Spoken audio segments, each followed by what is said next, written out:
Oil pulling அது எப்படி பண்ணுறது? காலையில் எழுந்ததும் எதுவும் சாப்பிடாமல் இதயம் வளத்தை வாயில ஊத்தி நல்லா கொப்பளிக்கணும், அப்புறம் அதை துப்பிடணும். இதுதான் ஆயில் புல்லிங்.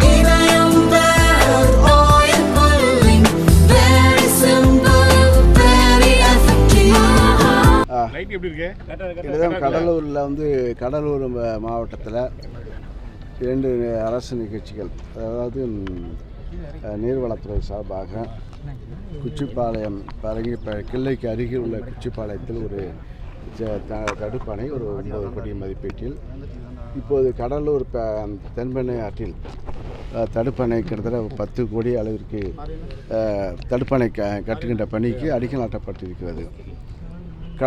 கடந்த மாதத்துக்கு முன்பு ஏற்பட்ட திடீர் வெள்ளத்தின் திடீர் மழையினால் ஏற்பட்ட பாதிப்பு, அதனுடைய உடனடி நிர்வாகமாக இப்போது அடிக்கல் நாட்டுகின்ற பணி இப்போது 10 கோடி மதிப்பீட்டில் இப்போ அந்த தடுப்பணை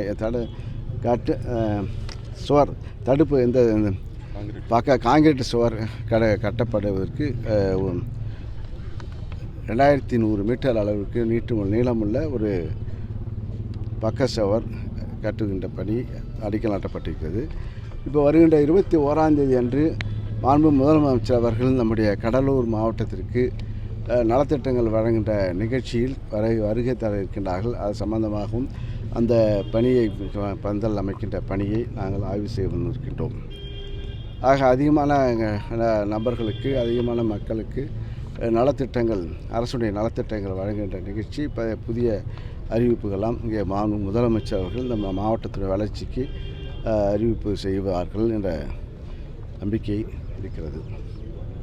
ஆக இது நிரந்தரமாக இந்த மாவட்டத்தில் இந்த வெள்ள தடுப்பு பணிகளை அவர் முதல்வர் வருவது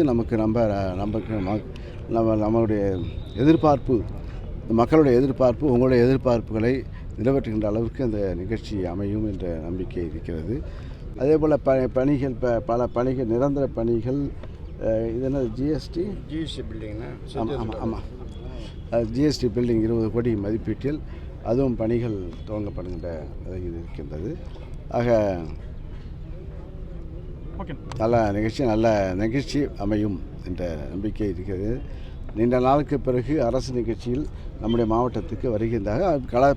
அவர் முதலமைச்சர் எல்லா மாவட்டத்திற்கும் சென்று கொண்டிருக்கிறார்கள். கடந்த மாதம் விழுப்புரம் மாவட்டத்துக்கு சென்றார்கள். இப்போ நேற்றைய தினம் திருநெல்வேலி மாவட்டம், அதை தொடர்ந்து இப்போ நம்முடைய மாவட்டத்துக்கு வருவது.